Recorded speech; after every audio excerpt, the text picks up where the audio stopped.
Rapture is overflowing with memorable locations and set pieces. In developing a world that feels organic, lived in, and functional, Irrational managed to create a space that feels perfectly suited to the story and action that takes place in it, which begs a question: did the plot shape the location, or did the plot fit squarely into a world that was already established?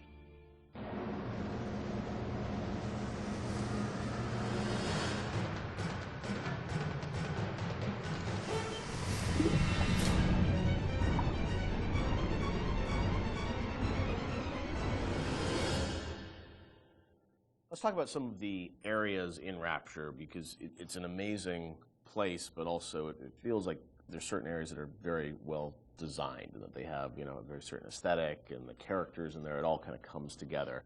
Ken, do you have a part of Rapture that resonates the most with you still to this day? I think the opening is always going to be the most important to me because it's we spent a lot of time there, and it was all for me as a challenge as a narrative guy is sort of how do we set up a very complex series of events and a very complex notion and all this, you know, Andrew, with so much to tell, Big Daddies and Little Sisters and Andrew Ryan and the time period and do that all without cutscenes. And especially, I think, the descent to Rapture when you're in that, when you get in the bathysphere, you know, getting that right, getting everything right down to the, you know, the bathysphere, cresting the hill and seeing the city for the first time. Remember how much we worked on the timing of that, just getting that. And it took us forever to figure out that we should just put the slide projector covering the window. Like, again, in hindsight, it seems like such an obvious choice, but we were really trying to figure out, like, how are we going to tell this story of Ryan and then reveal so you can see the, you know, the city beyond the hill. And also we didn't have to show the whole transition going down to the bottom of the ocean because the whole screen was covered. Spoiler alert. I think that's the part that will always be near and dear to my heart. Yeah, I mean, for me it was Kashmir. Yeah. That was one of the first... The restaurant at the beginning. Yeah, the restaurant at the beginning, because it was really like the first art box that we created that was Rapture. I mean, we created spaces before that weren't really hitting the Art Deco look. Scott Sinclair had just started, and he built that, designed and built that statue of the Atlas with the world on his shoulders that was in the middle of the room. And Mauricio had done some concept art for us of that space. And once we started putting everything together and getting it into Engine and actually walking around it and seeing those giant windows off to the side that just showed the seascape and really drove home the fact that you were underwater. It was the first time really all the elements started to come together. And we actually we had built a bunch of stuff, and we actually stepped back and said, we have to just get one room right before we go any further, because we weren't getting it right. And so Mauricio did that concept drawing. Yep. We worked really hard on that statue, and that statue, I think, was the first object we really built in the game that was a BioShock. So we just stayed in that room for like a month until we got it right. And I think the original concept actually had a tram running through it. Did. So it was like even more complicated, and that was one of those things where we had to keep pulling back to really focus on what the bare essence of that room was. Were there parts of Rapture that you never were able to realize that you sort of still missed? The zoo. People talked about Fort Frolic, right? That I was excited about. Not everybody was excited about the zoo, but I don't know why I was excited about the zoo, because it would have been a nightmare. We had another area that was prior to Arcadia that was more of a straight up agriculture, forest type of area. Before we had the bathyspheres, we had a whole sort of subway transport system in Rapture, which we spent a lot of time thinking about, and then just realized that these little submersibles would be a much more realistic and much better solution. You were going to be able to move between locations in that subway system? Yeah, much like the bathyspheres, but they were much more integrated throughout the space, and we really want to support them. And we just realized it was not really relevant to what we were doing.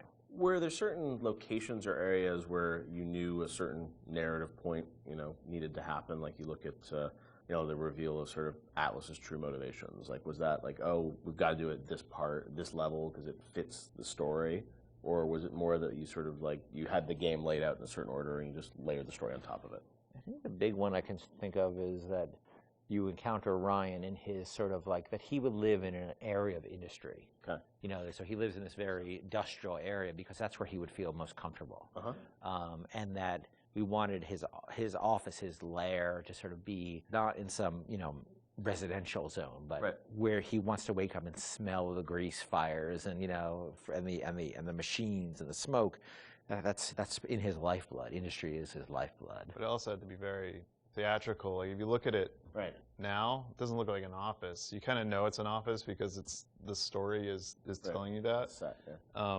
And we had some old technology that was laying around in the game that would control environment settings. So old system that we had would let you do high pressure, low pressure, medium pressure. And those would affect lighting and other like post-process things in the world. And that was a system that was cut, but because the code was in, we were always trying to figure out ways to use it. And one of the ways that we used it was in the Andrew Ryan sequence, because we didn't have a lot of narrative storytelling tools. We were basically switching the atmosphere to get all the lighting changes. So whenever a light changes in that scene, we're telling the game that the atmosphere is changing. And then the preset atmospheres come in and shine the spotlights on them or bring up the house lights when we need them to. It was very, very early on. You could change the pressure in the areas, and that would change how explosions worked and all this stuff like that.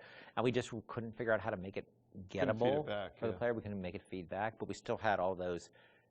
That moved a lot of levers in the game, so we still had the system. So we used it for the sort of theatrical cues of the, very theatrical cues of Ryan appearing, the lights going down where you are, and the lights coming up where he is, because the engine didn't have those tools by default.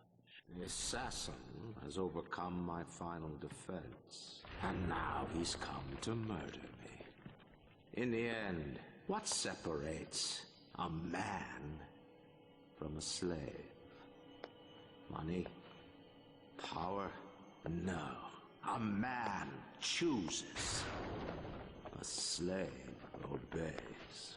And there was a great sense of sort of artistic progression as you went through the game too, and that each level had its own sort of voice. Was that something that a lot of games as they move further in development, it's like, oh, we sort of ran out of time. We can, it's like we're just going to sort of repeat this and change the color palette. It felt like, for the team, it was very defined from early on that you wanted each sort of level, which they were levels back in the day, to feel distinct. Yeah, we had sort of experimented with that back on System Shock 2, back when every Doom level looked pretty much like every other Doom level, because they were just working on the same set of assets. We decided with our very rudimentary tools in System Shock 2 that we would progress with color, and every deck would feel different from a color standpoint, even though most of that was lighting, or textures, nothing really more. But we had the tools to actually, sort of theme levels. I think a lot of this goes back to, I think my first memory was actually from when I was 1 year old at the Montreal World Expo. Remember when you were 1? Well, I remember being at something at this World's Fair, which I didn't realize I think was in 1967 when I was 1 year old, a little over 1 year old. Wow. And I was on a theme park ride they had and I remember being at this thing where a big bat flies out of this sort of thing and comes up. I don't know why I was a 1 year old was on this ride. I'm not sure, sort of a haunted housey kind of ride. And I remember loving it. And I think that stuck with me. So the notion of sort of theme parky themes and settings, and Disney World does a great job with this. You can go to Disney World, they theme areas. So themed areas are something that always resonated with me. And BioShock sort of always has had this notion of feeling of theme in different areas, much more than the real world has. Like you walk from building to building, most of them you can't really tell them apart. You walk from walk from a floor of an office building to another floor. It's not going to look any different, but we always felt that was really important. And there's also, if you look at SWAT 4, saw some early experiments with this, especially like the serial killer's house level in SWAT 4, which is probably one of the most dense levels that we ship, but you were trying to tell a specific story with that. And going straight into BioShock and using the same exact engine that we're using, and we were very comfortable at that point with how the engine worked and how to art up these rooms, gave us a leg up when we sat down and really thought about what stories are we specifically trying to tell. And one of my favorite anecdotes from this time period is with Sander Cohen. I think it was Nate Wells and Stephen Alexander sat down one night, and they came up with a backstory for every dead body that you find in that space, and then they told that story with the props that they could. Even if it was just like, this guy crawled 3 feet and then shot himself in the head because he was sad about something, you know, they put those marks in, maybe put a picture next to the guy, and then he shot himself. So they really like did their homework and tried to add, you know, the backstory for everything that you're going to find in that space. I've got Atlas's goons hitting us non-stop and 2 dead mechanics just this week. We need to control costs. If I wanted to deal with amateurs, I would have stayed on dry land.